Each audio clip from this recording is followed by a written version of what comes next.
অপেক্ষার প্রহর কাটিয়ে আমার বাসায় বিগ সেলিব্রিটিরা তো চলেই আসলো। আজকের দিনটা তো আমার জন্য খুবই স্পেশাল, কেননা আমার ভালোবাসার মানুষগুলো আমার বাসায় বেড়াতে এসেছে। মিরাজ আফ্রিদি ভাইয়া, প্রিন্স ভাইয়া, সাইমন সাদিক ভাইয়া, আর ছিল আমাদের ছোট্ট একটা ভাই সুপ্তনি। আমরা তো অনেক দিন ধরে প্ল্যান করতেছিলাম যে ভাইয়ারা সবাই মিলে আমার বাসায় ঘুরতে আসবে, কিন্তু সবাই সবার কাজে খুবই ব্যস্ত থাকে। এর মাঝে যে একটু সময় করে আমার বাসায় ভাইয়ারা এসেছে, তার জন্য আমি অনেক বেশি খুশি হয়েছিলাম। ভাইয়াদেরকে তো বারবার বলেই দিয়েছিলাম দুপুরে খুব তাড়াতাড়ি চলে আসবেন, একসাথে খাওয়া দাওয়া করবো। আজকেও ভাইয়াদের প্রোগ্রাম থাকায় ভাইয়ারা তো একদম বিকাল করে চলে আসলো। যাই হোক, তবুও যে ভাইয়ারা একটু সময় বের করে আমার বাসায় এসেছে, তাতেই তো আমি আজকে অনেক অনেক অনেক অনেক বেশি খুশি হয়ে গিয়েছিলাম।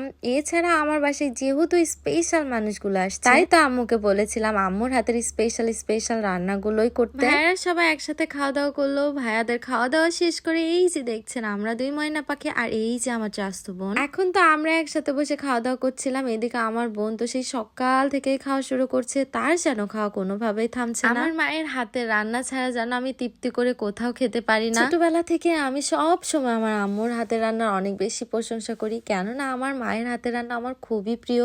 খাওয়া দাওয়া শেষ করে এখন তো ভাইয়াদের জন্য একটু মিষ্টি দই নিয়ে আসতেছিলাম, কেননা এখন আমরা সবাই মিলে একটু মিষ্টি খাবো এবং সবাই অনেক অনেক বেশি গল্প করব। সবাই মিলে একসাথে বসে অনেক গল্প করতেছিলাম, মজা করতেছিলাম। এখন তো আমরা একটু ছবি আর ভিডিও ক্লিপও নিচ্ছিলাম একসাথে। খাবার খাইতে খাইতে মেলা খাই ফেলাইছে, মানে একদম পেটে যায় বের হয়ে গেছে, মানে শার্ট একদম ফেরি বেড়ায় চলে আসলে কি বলবো, খুবই সুন্দর ছিল, অনেক খেয়েছি না। খাবার খুবই ভালো ছিল, অনেক টেস্টি ছিল, ওয়ান্ডারফুল ছিল এন্ড সুইট ছিল।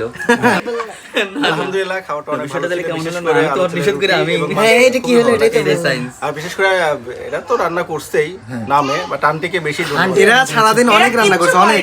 এরা সারাদিন এত রান্না করছে বসে বসে খালি সবাই মিলে খুবই সুন্দর মুহূর্ত ছিল এটা, অনেক গল্প করতেছিলাম। বিশেষ করে মিরাজ ভাইয়া তো আমার খুবই ভালোবাসার একজন মানুষ। এছাড়াও খুবই ভালো মনের মানুষ প্রিন্স ভাইয়া, সাইমন ভাইয়া, আর আমাদের পাবনার মধ্যে বেস্ট ডান্সারের কথা কি বলবো, সুপ্ত। এই যে আমার কোলে দেখছেন মিরাজ ভাইয়ার মেয়েটা, মাশাআল্লাহ কি যে কিউট। খাওয়া দাওয়া শেষ করে একটু আড্ডা দিয়ে ভাইয়ারা তো রওনা দিয়ে দিল বাসায় যাবার উদ্দেশ্যে। প্রিয় মানুষগুলো আমার বাসায় আসবে জন্য আসলে অনেক বেশি এক্সাইটেড ছিলাম, কিন্তু ভাইয়ারা যখন চলে যাচ্ছিল মনটা তো ভাইয়াদের জন্য অনেক খারাপ লাগলো। ভাইয়ারা কিছুক্ষণ যাবার পরে তো আমার ময়না পাখিটাও বাসায় ফিরে যাবে জন্য আমার মনটা আরো বেশি বেশি খারাপ হয়ে গেল। আমি তো আমার ময়না পাখিটাকে বারবার বলতেছিলাম আজকে তুমি আমার বাসায় থেকে যাও, কিন্তু আজকে সে থাকতে না পারলেও আমাকে কিন্তু কথা দিয়ে গেল খুব তাড়াতাড়ি এসে 3-4 দিন আমার বাসায় থেকে যাবে।